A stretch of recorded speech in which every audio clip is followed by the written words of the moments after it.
আসসালামু আলাইকুম। আমার ব্লগে আপনাদের সবাইকে স্বাগতম। ছোট্ট একটা মিনি ব্লগ নিয়ে এসেছি, আশা করি সবার ভালো লাগবে। আজকে আমাদের বাসায় যাচ্ছি, অনেক বছর পর আমাদের বাসায় যাচ্ছি। আমাদের বাসা বলতে আমার বাবার বাসায় যাচ্ছি, পুরান ঢাকা গ্যান্ডারিয়া। যাবার পথে একটা দই নিয়ে যাব, তাই এখানে এসেছি।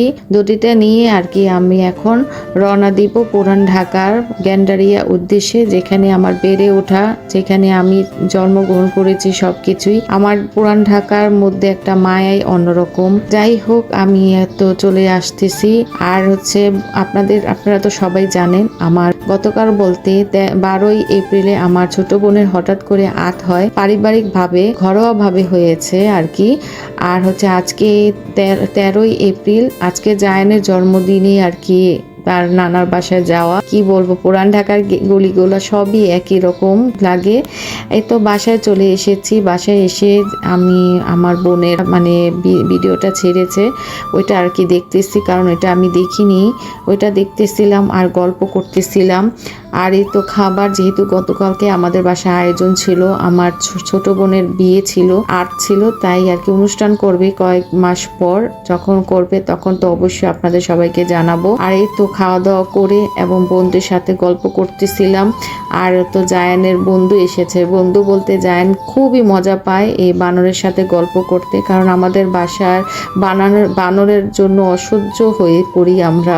বানর খুবই জ্বালায়, কি বলবো। আর কিন্তু বানর দেখতে খুব ভালো লাগে। আমি একটু খাবার দিচ্ছিলাম, আর জায়ান যে কি পরিমাণ মজা পাচ্ছিল। জায়ান যখনই আসে তার নানার বাসায়, তখনই মানে এই জানলার পাশে দাঁড়িয়ে থাকবে বানরের অপেক্ষা, কখন বানর আসবে, কখন দেখবে। খুবই মজা পায় জায়ান। আর এই তো দেখতে দেখতে ছোট্ট একটা আয়োজন করেছে, যেহেতু জায়ানের জন্মদিন। ভালোই হয়েছে, কারণ কালকে হচ্ছে মানে 12ই এপ্রিলে তার খালার বিয়ে ছিল, আর ছোট খালার, আর আজকে হইতেছে ওর জন্মদিন 13ই এপ্রিল। ভালোই হয়েছে, দুজনের মানে একই পাশাপাশি হয়েছে। খুবই খুশি হয়েছি, কারণ জায়ান জন্ম হওয়ার পর থেকে একবারও তার নানার বাসায় কোনো জন্মদিন পালন করেনি। কি বলবো, কল্পনা অধিক খুশি হয়েছি, কারণ মা বাবার খুশি সবচেয়ে বড় খুশি, তার যেমন হোক। কারণ জায়ান খুবই খুশি হয়েছে, তার মানে আমিও অনেক খুশি, কারণ জায়ান জন্মদিন জিনিসটা খুবই পছন্দ করে, কেক কাটতে খুবই পছন্দ করে, কিন্তু কেক জিনিসটা কাটাটা জায়ানের আব্বু পছন্দ হয় না, তাই কাটিনি। আমার আব্বু উদ্যোগ নিয়েছে। Rima, thank you so much, তুমিও খুবই উদ্যোগ নিয়েছিলে এই জন্মদিন করার জন্য। তোমাদের সবাইকে অসংখ্য ধন্যবাদ আমার এই সামান্য খুশির জন্য, আমার ছেলেটার খুশির জন্য করেছো।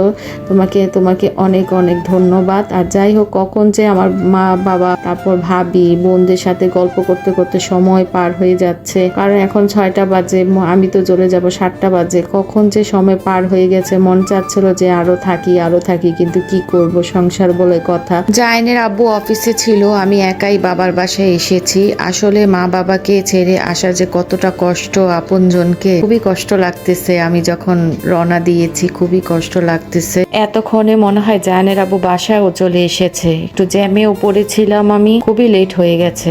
দেখতে দেখতে বাসায় চলে এসেছি। আর মা অনেক কিছু দিয়ে দিয়েছে, যেহেতু কেক দিয়ে দিয়েছে, তারপর হচ্ছে মিষ্টি দিয়েছে, জর্দা দিয়েছে, তরমুজ দিয়েছে, খাবারের অনেক কিছু দিয়েছে। এই তো ছোট্ট একটা আয়োজন। আর আমাদের প্রিয় মানুষকে ছেড়ে চলে এসেছি, খুবই খারাপ লাগছে। সবাই ভালো থাকবেন, সুস্থ থাকবেন, নতুন কিছু নিয়ে আবারও আসবো। আল্লাহ হাফেজ।